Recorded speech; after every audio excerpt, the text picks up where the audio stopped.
el día de ayer empezamos a ver las diferentes técnicas de evaluación de impacto ambiental. Empezamos a revisar las técnicas que eran para la detección de los impactos. Vimos lo que eran las matrices de interrelaciones y empezamos a revisar lo que era el checklist o la lista de verificación. Y empezamos a revisar que había diferentes tipos de listas, ¿no? O de checklist.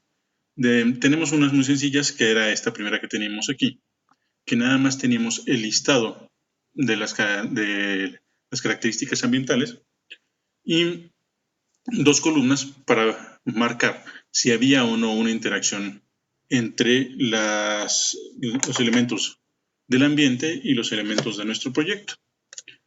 Luego habíamos visto que teníamos otra un poquito más compleja, en la cual teníamos tres columnas y teníamos separadas en estas columnas las diferentes fases de nuestro proyecto, que serían la parte de preparación, la parte de construcción, operación, y nosotros podremos incluir también la parte del abandono del sitio.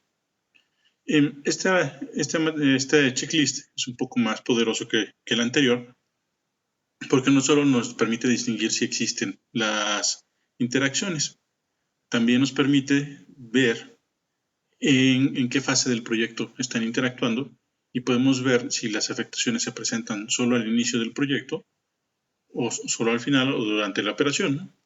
o en todas las etapas del proyecto, que eso nos permite también valorar de una mejor manera los impactos.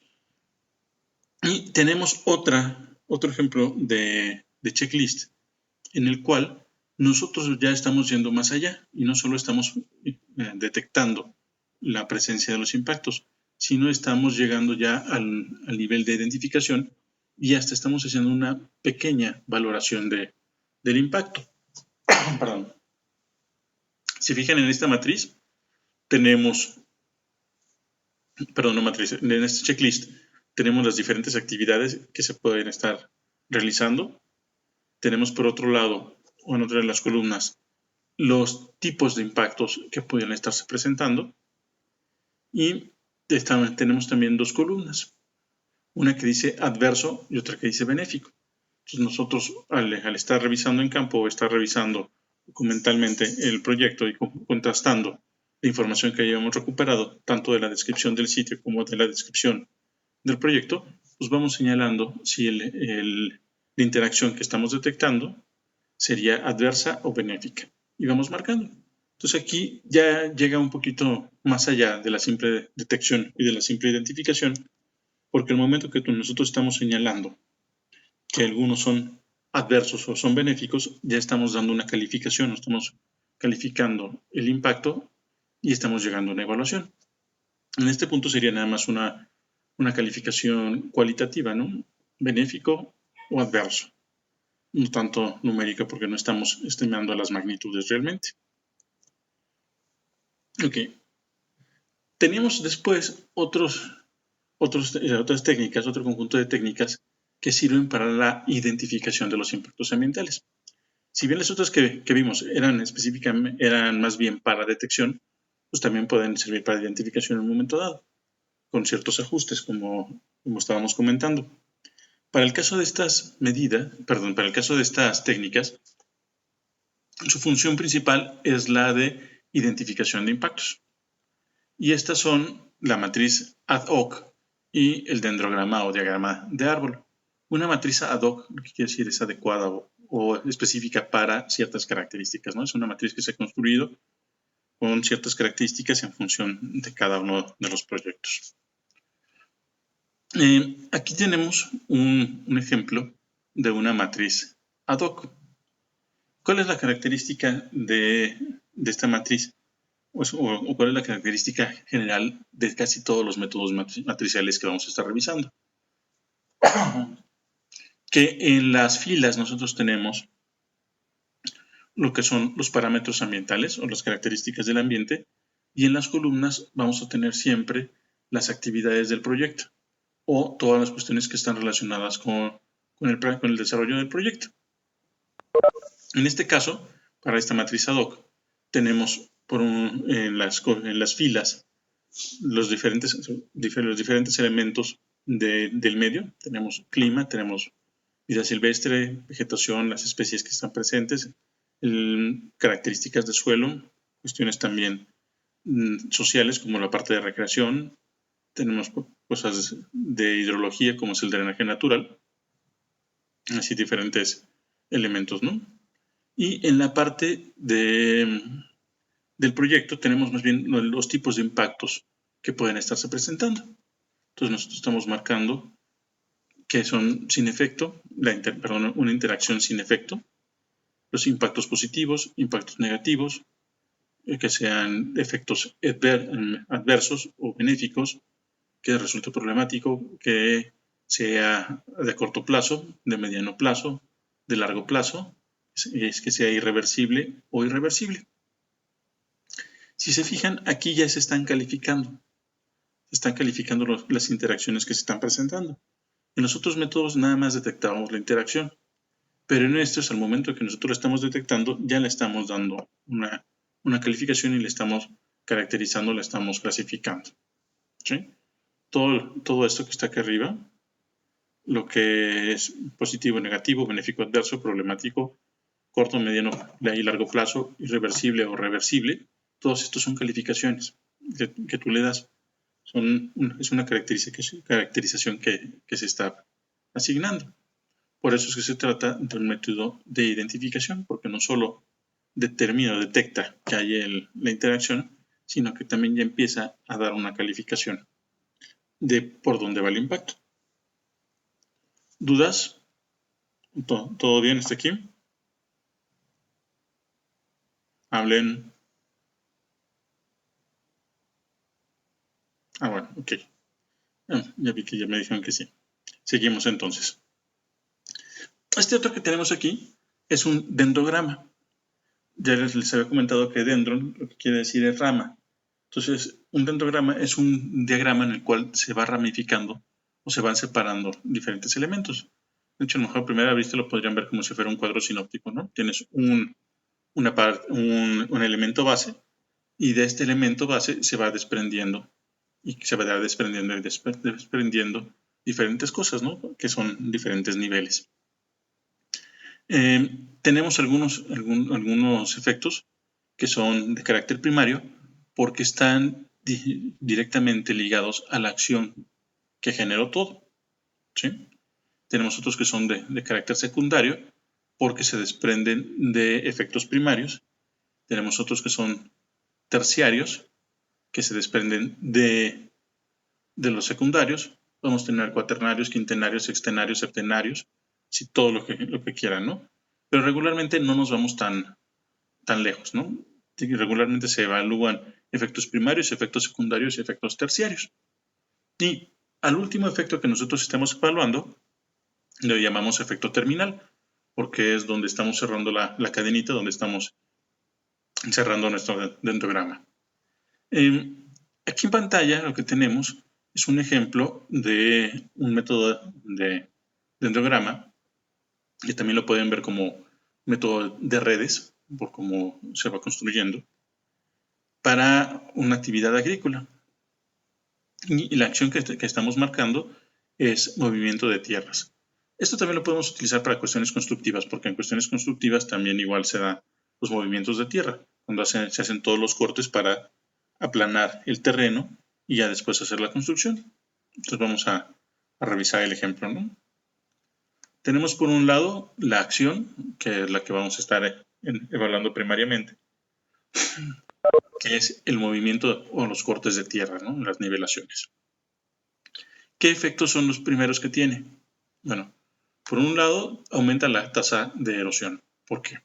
Porque estamos dejando suelo desnudo y estamos fracturando la estructura del suelo al momento de que metemos la maquinaria pesada. Luego, hay un cambio de uso de suelo en la tierra. ¿Por qué? Porque estamos retirando la cubierta vegetal que se tenía, el suelo fértil, y se está modificando. Va a dejar de ser mejor un suelo forestal para transformarse en un suelo agrícola o para transformarse en una plancha de concreto, dependiendo de lo que estemos buscando, ¿no? Y hay una alteración en la calidad del aire. ¿Por qué? Primero, la maquinaria que está operando emite emisiones a la atmósfera.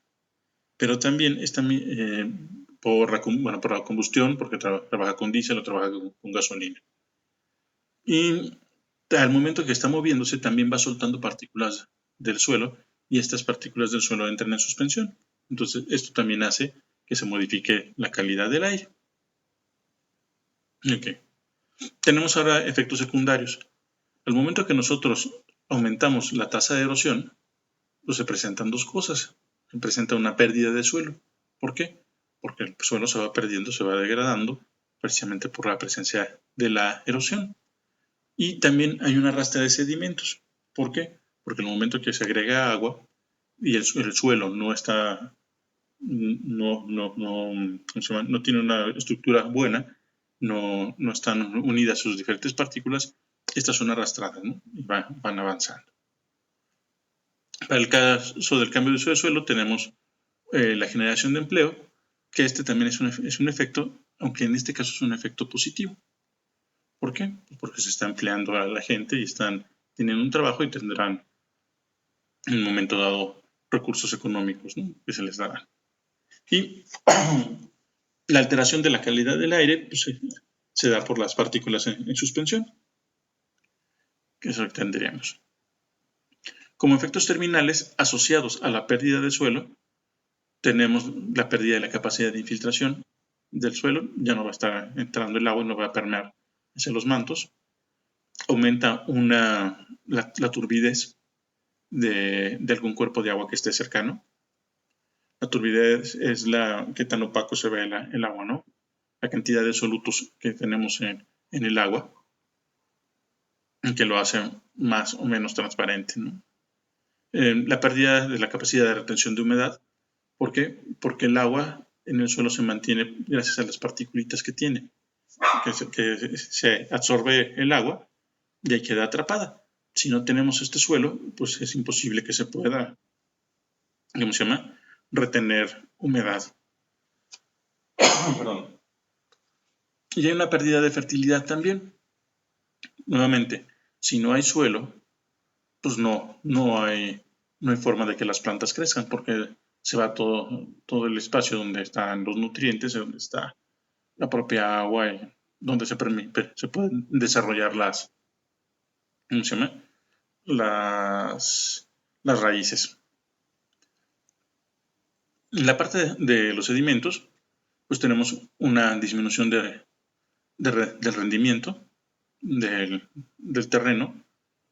Tenemos también una modificación de cauces y cursos de agua, porque se van asolvando y se van tapando y van haciendo que el agua se mueva de una forma diferente.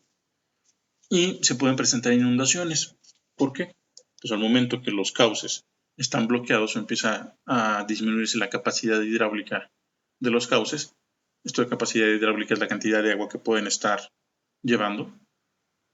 Y se disminuye porque se va acumulando material en el interior y entonces puede pasar menos agua por ahí, pues se presentan inundaciones, porque el agua sale de su curso, se sale de los embalses e inunda todas las áreas cercanas.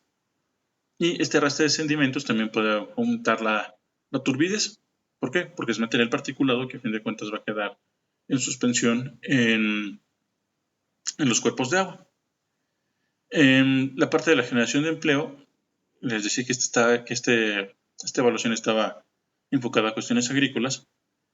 Pues hay un aumento ahí se presenta la irrigación o es el riego, un incremento en la economía local, un incremento en el poder adquisitivo de las personas y cambios en los hábitos de vida.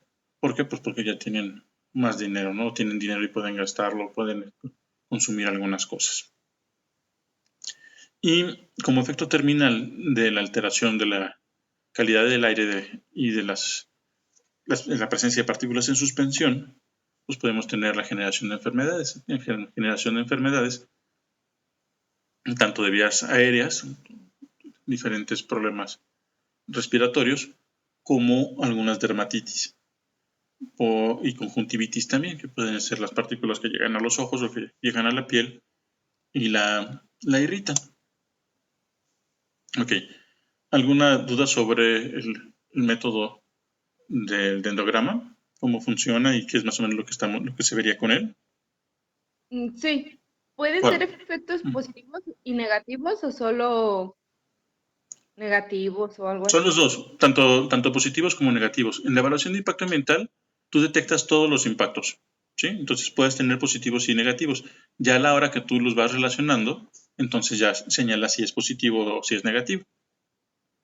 Ok, Así que gracias. este método es para determinar, ir viendo cómo se van relacionando diferentes impactos y cómo surgen algunos de otros. Sí, porque no, hay veces que es muy fácil detectar los efectos primarios, pero ya terciarios o cuaternarios son más complicados.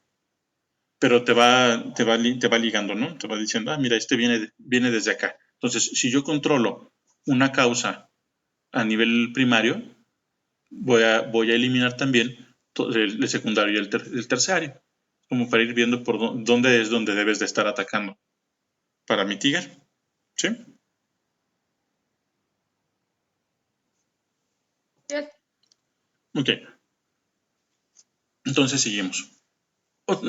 Ya para la evaluación como tal, o que es lo que sería la determinación y cuantificación de los impactos ambientales, tenemos diferentes métodos, ¿no? Que son modelos o métodos más complejos que implican la utilización en algunos casos de software especializado y la obtención también de información más fina. Dentro de estos tenemos lo que son los modelos de simulación, lo que son la sobreposición de capas, lo que son las matrices checklist acercamiento. Esta es una mezcla de otros métodos. La matriz de interacción, la matriz de Leopold, ya sea en su forma natural o modificada, el método de Batel-Columbus, el análisis FODA, los cuestionarios tipo y lo que son las entrevistas y encuestas. Y dentro de estas entrevistas tenemos lo que son los paneles de expertos. Ok. Esto que tenemos en pantalla es un ejemplo de los métodos de simulación, de modelación. Específicamente, estos son ¿cómo se llama? Para la contaminación por hidrocarburos aquí en Aguascalientes. Es parte de lo que era, ¿cómo se llama? COFE13, la parte de ferrocarriles, ¿no? Tenemos un software especializado que lo que hace es determinar la migración de los contaminantes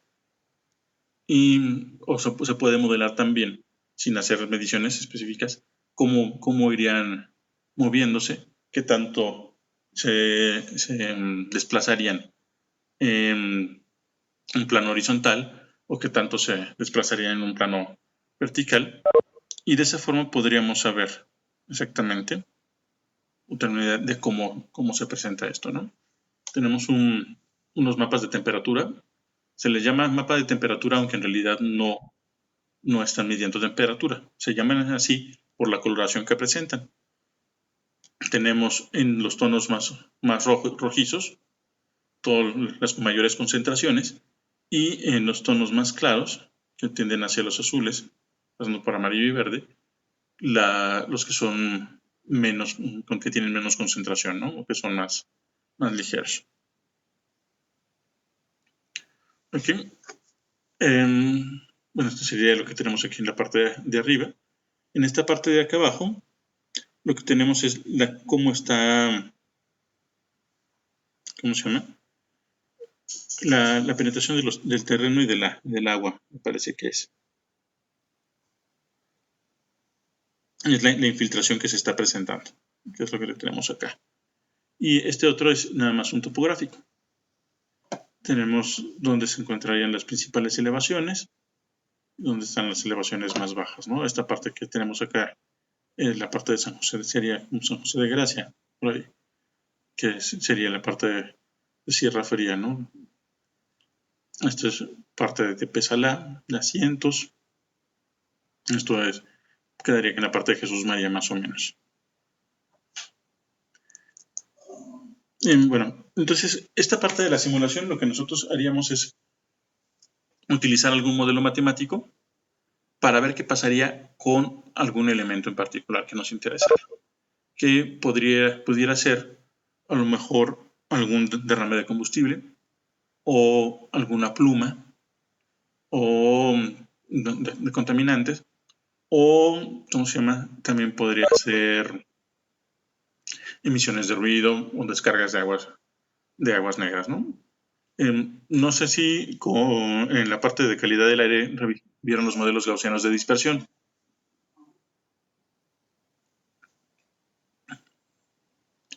¿Sí vieron los modelos gaussianos de dispersión de contaminantes?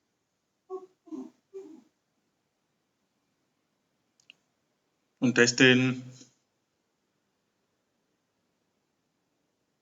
Sí. Sí, ok.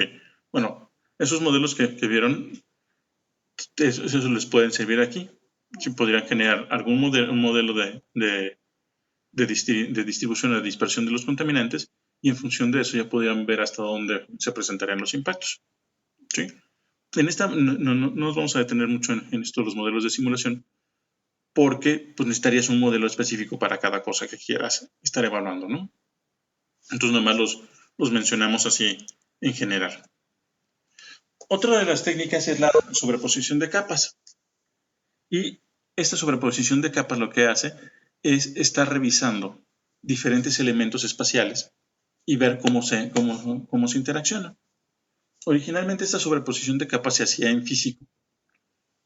Nosotros teníamos diferentes capas o mapas que eran transparentes y los ibas sobreponiendo e ibas viendo cómo iban intersectando. Hoy en día esto se hace a través de computadora, ¿no? Se hace a través de los programas de sistemas de información geográfica, y cada una de estas capas la conocemos con su nombre en inglés, que es layer. Entonces tenemos diferentes elementos o diferentes layers que están interactuando. Podemos tener unas capas que sean de vegetación, otras capas de distribución de fauna, otras capas de hidrología, otras capas de suelo, y todos estos los vamos contrastando, ¿no? Se van poniendo unos encima de otros en digital, se supone que se están encimando, y vemos cómo están interaccionando cada una de ellas, ¿no? Aquí en el ejemplo se muestran 7 capas. La primera es las características del territorio. La segunda son algunos patrones de ocupación y aprovechamiento territorial. La tercera es las determinaciones de la aptitud del territorio. La cuarta es un análisis de su uso contra la aptitud. La quinta es la normatividad aplicable, que en este caso sería los usos de suelo que están, que están asignados.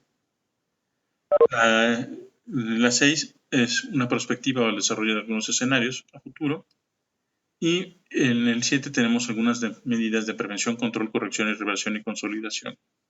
Consolidación e inducción. Entonces, el chiste de esta sobreposición de capas es que van colocando diferentes elementos, uno encima de otro, y entonces ves qué elementos coinciden con el sitio en el cual vas a desarrollar tu proyecto. Entonces, tú podrías contrastarlo contra un tipo de vegetación, o lo puedes contrastar contra un tipo de suelo, contra una política de conservación, diferentes elementos, ¿no? Aquí la cuestión es que puedes utilizar todo lo que sea espacializable. Este es otro ejemplo de la sobreposición de capas. Si se fijan, en la parte de abajo tenemos que se ven como unas casitas, se ve unos sembradíos, se ve también cuerpo de agua, se ve árboles, ¿no? Se supone que esta parte de abajo, que ahí la tenemos marcada como territorio, en realidad no es un territorio como tal, lo que nos quiere representar es la realidad, cómo se vería físicamente en el espacio, ¿no? Y en la parte de arriba tenemos ya la representación dentro de las capas. Entonces tenemos por un lado lo que serían asentamientos humanos, que si se fijan corresponde con el espacio en donde están las casitas, ¿sí? Tenemos otra área que dice reserva, que esta corresponde a donde están un río y donde están la vegetación más elevada, ¿no? Lo que es donde están los arbolitos. Tenemos otra parte que dice agricultura, que corresponde a donde tenemos esos que parecen como maicitos, ¿no? O algo así. Tenemos otra parte que dice industria, que en realidad pues en el espacio no tiene ningún rasgo característico. Tenemos otra parte que dice basurero, en este caso sería un relleno a lo mejor o algo por el estilo, que tampoco tiene una característica física distinguible en el espacio. Ok. Entonces lo que se hace es contrastar. Se contrasta la parte de la planeación que se tiene, que sería esta de los diferentes nombrecitos colocados en el plano, contra lo que tienes físicamente en el espacio. Si se fijan, en la parte central, justo donde dice industria, está marcado ahí como mía. Lo que pasa es que en este ejemplo lo que se está considerando es que se va a instalar una industria o una planta y se va a instalar precisamente en el área donde está permitido. ¿Sí? En la parte de asentamientos humanos no podemos instalarlo porque pues, es un área habitacional. En la parte de donde dice agricultura tampoco se puede instalar porque es un área para siembra, ¿no? Un área agrícola. En la parte de donde dice reserva tampoco se puede instalar porque es un área natural protegida. Entonces, donde podría instalarse pues sería en esta parte que dice industria. Si recuerdan, ahorita que estuvieron viendo todo lo de vinculación jurídica, una de las cosas que debieron haber revisado eran los ordenamientos y los programas municipales, bueno, los diferentes programas, tanto de ordenamiento como de desarrollo urbano. Y en estos programas de desarrollo urbano y en estos programas de ordenamiento, vieron precisamente esto, cómo estaban las diferentes áreas o los diferentes usos de suelo. ¿Sí? Entonces, esto que tenemos aquí, pues nada más es una cosa de, ¿cómo se llama? De la, se me fue el avión, perdón. ¿Cómo se llama? Perdón. De una represión de la parte política, ¿no? De la parte normativa. ¿Sí? Entonces, ¿para qué nos sirve la sobreposición de capas? Pues para estar checando los diferentes elementos que inciden espacialmente en el sitio y ver cómo están interaccionando. Entonces, estamos viendo los elementos de la parte física que interrelacionan con algunos elementos del marco normativo y se determina la viabilidad o no de que se realice algo, ¿no? También otra cosa podríamos ver, si nosotros tuviéramos aquí cerca de la parte de industria, a lo mejor algún cuerpo de agua, nosotros podríamos evaluar desde la sobreposición de capas, desde el uso de imágenes, o podríamos determinar que podría haber alguna afectación por parte de la industria porque ya estaría llegando las aguas residuales a este cuerpo de agua. Eso es lo más o menos que tenemos aquí marcado. ¿Alguna duda sobre esto? ¿Queda más o menos claro cómo funcionaría lo de sobreposición de capas? Todo está bien. ¿Sí? Ok. Muy bien. Tenemos pues otra matriz, ¿no? Esta es una matriz mixta. ¿Por qué es mixta? Porque está retomando o utilizando diferentes elementos. Las primeras matrices que habíamos visto eran unas matrices muy sencillitas, ¿sí? Y esta es un poco más compleja. Esta es una matriz que le llamamos checklist acercamiento. ¿Qué características tiene? Bueno, si se fijan, como todas las matrices, tenemos columnas y tenemos filas.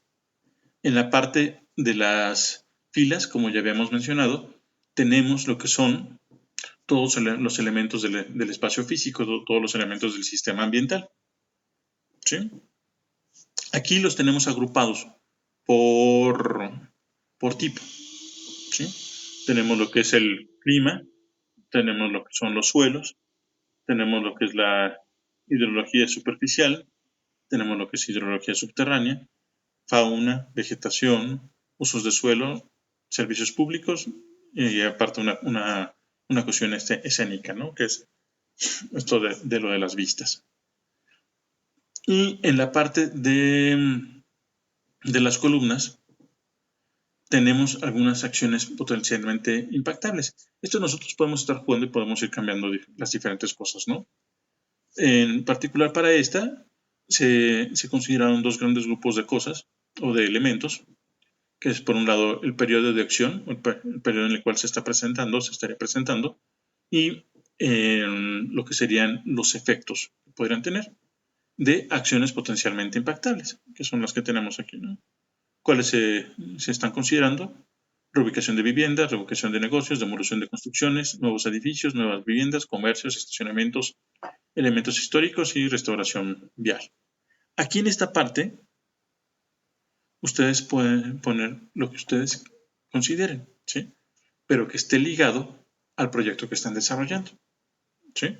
Algún efecto o alguna cosa que ustedes piensen que pueda presentarse por su proyecto, ¿sí? Ok. ¿Qué tiene de diferente con las otras? Pues hasta este punto, pues casi sería igual, ¿no? Que una matriz normalita de, ¿cómo se llama? Una matriz ad hoc. Pero aquí nosotros utilizamos una simbología. Y esta simbología nos permite hacer una evaluación. En particular, para este proyecto o para esta matriz, la simbología que se está utilizando la tenemos aquí que es a la derecha de la matriz. Y tenemos 6 categorías. Estas categorías regularmente están variadas, ¿no? Primero tenemos una O minúscula y una O mayúscula, que todo lo que son las O's son impactos negativos. Pero si es una O minúscula, es un impacto negativo pequeñito. Y si es una O mayúscula, es un impacto negativo grande o de mayores efectos o mayores consecuencias. En la parte de, bueno, con la P es un impacto positivo. Y nuevamente tenemos lo de la mayúscula y minúscula. Si tenemos la minúscula, estamos hablando de un impacto positivo pequeño. Si tenemos la mayúscula, estamos hablando de un impacto positivo grande. Donde tenemos marcado como X es un impacto indeterminado. ¿Qué quiere decir esto? Que nosotros detectamos que hay un impacto o que hay una interacción, pero no sabemos cuál es la magnitud o no tenemos la información suficiente para poder caracterizarlo. ¿Sí? Y por último el asterisco, que es un impacto no significativo. ¿Qué quiere decir esto? Que nosotros detectamos que hay una interacción, pero la interacción no produce efectos que sean sensibles, ¿sí? No son efectos que sean detectables o que puedan ser relevantes, ¿sí? Todos los espacios que quedan vacíos, en eso se supone que no existe una interacción. Por eso es que se señala esto, ¿no?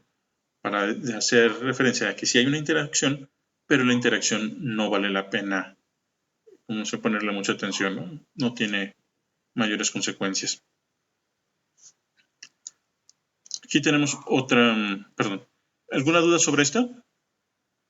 La diferencia que tenemos con otras matrices es que estamos utilizando una clasificación mucho mayor de cosas y estamos evaluando 2 aspectos o 3 aspectos al mismo tiempo, ¿sí? Si se fijan, en las otras, aún en algunos de los checklists que vimos que poníamos lo de adverso o benéfico, pues nada más evaluábamos una cualidad. En este caso, por lo menos estamos evaluando 2 cualidades, ¿sí? Si es negativo o positivo y si es grande o pequeño. Lo estamos evaluando al mismo tiempo. ¿Alguna duda sobre esto o comentario?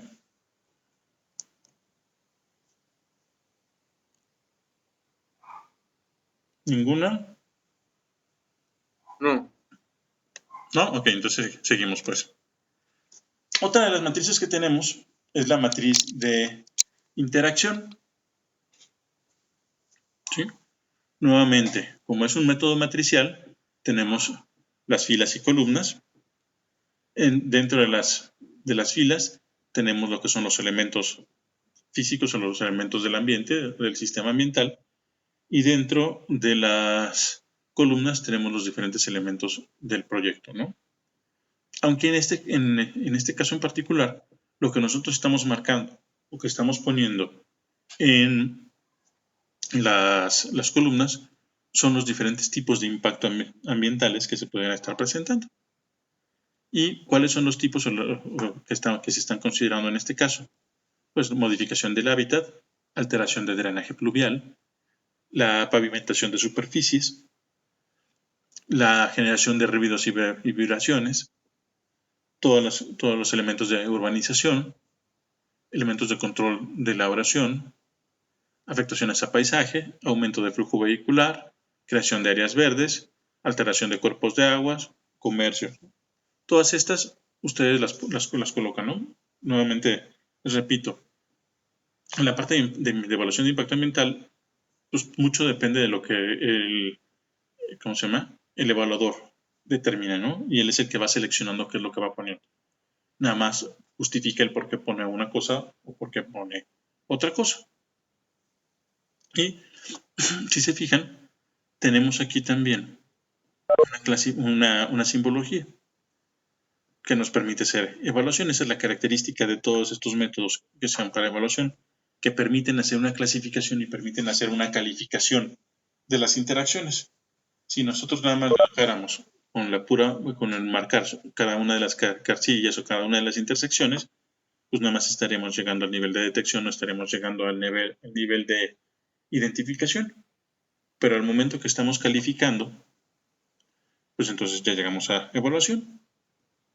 En este caso, lo que tenemos son 5 categorías marcadas de la A a la E, que sería A, que es un impacto insignificante, B, un impacto moderado pero mitigable, C, un impacto alto pero mitigable, D, impacto benéfico y E, un impacto perjudicial. Aquí debe entenderse que si nosotros detectamos uno que sea E, son impactos que no son mitigables. ¿Sí? Entonces tenemos el A, que es impacto insignificante o poco significativo, que serían impactos que en realidad se controlan solos, que no tienen mayor problema. Los B serían impactos que necesitan cierto grado de intervención. El C son impactos que necesitan una mayor intervención por parte de la empresa o del promovente para controlarlos. Los D pues, son impactos que son buenos, no son benéficos. Y la E, pues impactos perjudiciales. Y nuevamente, todos los sitios que quedan vacíos dentro de nuestra matriz, se supone que esas interacciones no existen. No hay forma de que el elemento del ambiente interaccione con el tipo de impacto o con el elemento del proyecto. ¿Alguna duda sobre esta? Si se fijan, la construcción de todos los métodos matriciales es similar, ¿sí? ¿Qué es lo que varía o por qué le cambiamos de nombre? Nada más por el tipo de simbología que se está utilizando. Esa es más bien ¿cómo se llama? La variación.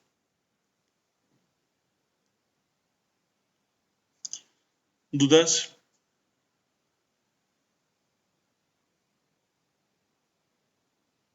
¿No? Ok, entonces seguimos pues.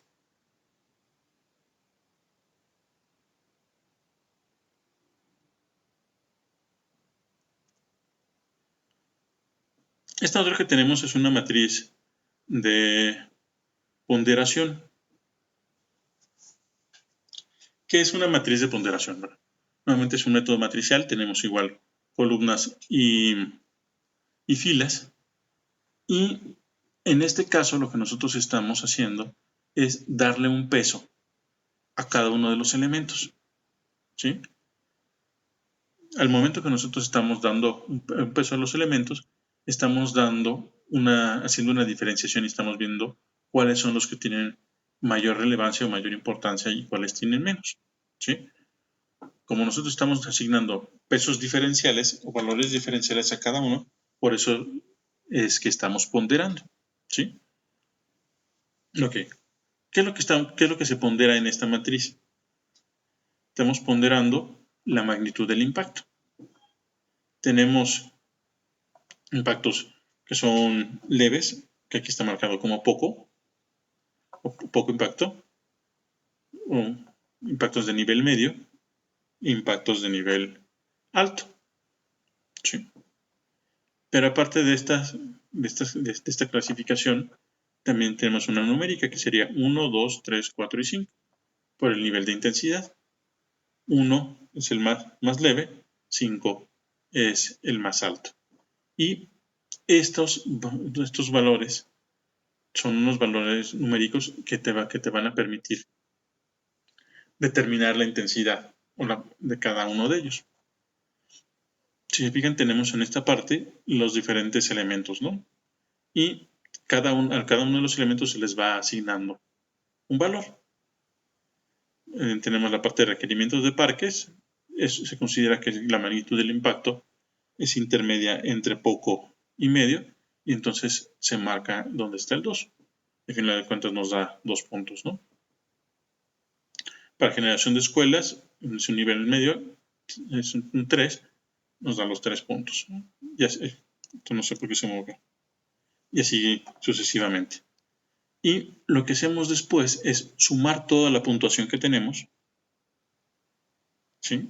En este caso nos daría 40. Y lo que hacemos es dividir el valor que tiene cada uno de los elementos entre el valor de la suma. Y de esta forma es que nosotros hacemos la ponderación. ¿Sí? Tenemos nuestra suma total, son 40 puntos. Para el caso de los requerimientos de parques tenemos un valor de 2. Entonces tenemos 2 entre 40 y así para cada uno, ¿no? Al final de cuentas ya tenemos la ponderación.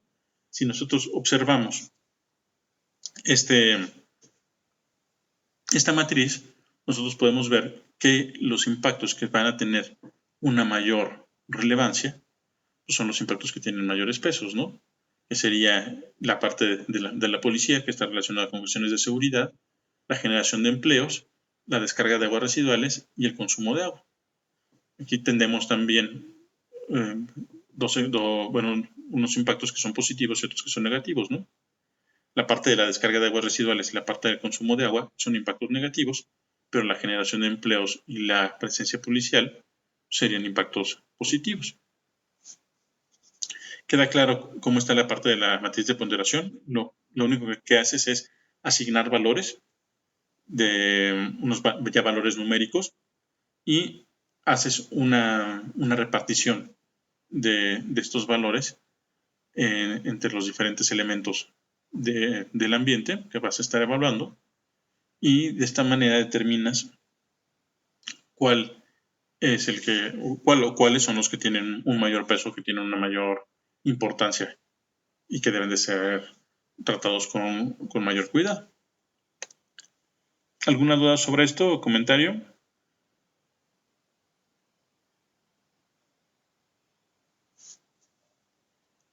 Ok, seguimos pues. Ahora tenemos otra matriz, que es una matriz cuantitativa ponderada. Nuevamente, como en todos los métodos matriciales, tenemos en las filas toda la parte del sistema ambiental, en las columnas toda la parte del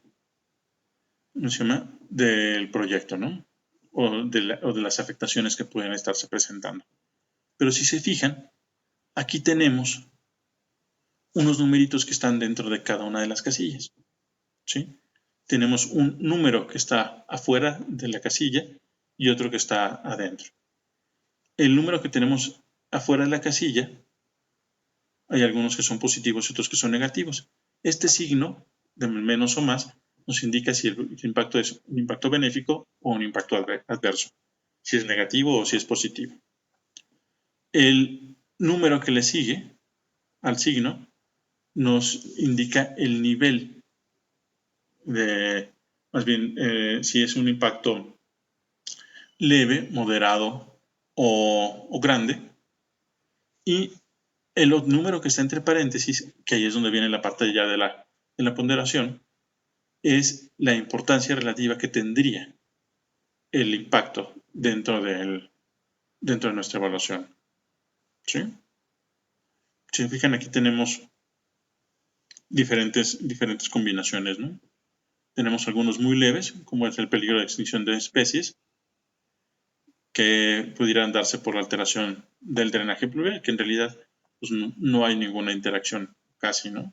Por eso si se presentara sería negativa, pues tiene signo negativo, pero es un 1, porque es muy, muy poco lo que podría presentarse, muy baja su probabilidad de ocurrencia. Pero luego tenemos unos muy altos. Por ejemplo, perdón, que esto se movió. La parte del valor económico para el control de la erosión es bastante alto. Son 45 afuera, positivo, y 50 adentro del paréntesis. ¿Queda claro esto? ¿Se ve más o menos cómo está esta matriz cuantitativa ponderada? Es cuantitativa porque estamos utilizando números, ¿sí? Y no nada más las letras que estamos utilizando o símbolos que estamos utilizando en otros de los casos. Entonces tenemos unas letras, tenemos unos números que nos dan los valores. ¿Queda claro esto?